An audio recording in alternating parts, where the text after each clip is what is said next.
কোটা বাতিল নয়, সংস্কারের দাবিতে কাল সারা দেশে সকাল সন্ধ্যা সড়ক রেলপথ অবরোধ করবে শিক্ষার্থীরা। সন্ধ্যায় ঢাকা বিশ্ববিদ্যালয়ের সংবাদ সম্মেলনে এই ব্লকেট কর্মসূচির ঘোষণা দেয় আন্দোলনকারীরা। কমিশন গঠনের মাধ্যমে কোটা সংস্কারের সিদ্ধান্তের আগ পর্যন্ত রাজপথ না ছাড়ার হুঁশিয়ারি তাদের। এখন জন্ম সনদ দিয়ে খোলো বিকাশ স্টুডেন্ট অ্যাকাউন্ট, নিজের বিকাশ নিজে কর। কোটা সংস্কারের দাবিতে 1 জুলাই থেকে আন্দোলন বিক্ষোভে শিক্ষার্থীরা। বৈষম্য বিরোধী ছাত্র আন্দোলনের ব্যানারে ক্লাস পরীক্ষা বর্জন করে চলছে অবস্থান কর্মসূচি। আন্দোলনকারীরা একে বলছে বাংলা ব্লকেট। রাজধানী শাহবাগে পরপর 2 দিন সড়ক অবরোধ করা হয়।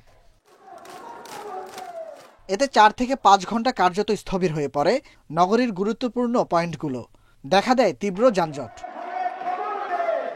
আন্দোলনের 9ম দিনে সংবাদ সম্মেলনে ঘোষণা করা হয় নতুন কর্মসূচি। বুধবার সারা দেশে সকাল 10টা থেকে সন্ধ্যা পর্যন্ত অবরোধ করা হবে সড়ক ও রেলপথ। 10 জুলাই 2024 আমাদের যে এক দফা দাবিতে সকাল সন্ধ্যা সারা দেশে ব্লকেট কর্মসূচি পালিত হবে।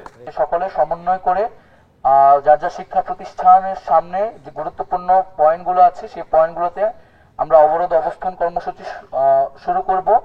কোটা বাতিল নয়, নির্বাহী বিভাগের কাছে তাদের দাবি কমিশন গঠন করে কোটার যৌক্তিক সংস্কার। একটি কমিশন গঠনের মাধ্যমে দ্রুততম সময় সকল গ্রেডে কোটার যৌক্তিক সংস্কার করা হবে। এটি যদি নিশ্চিত করা হয় তাহলে অবশ্যই আমরা তৎক্ষণাৎ রাজপথ ছেড়ে আনন্দ মিছিল করতে করতে পড়ার টেবিলে ফিরে আসব। সর্বোচ্চ 5% কোটা রাখার পক্ষে আন্দোলনকারীরা, মুক্তিযোদ্ধাদের সুবিধা দেওয়ার বিপক্ষে নন বলেও জানান তারা।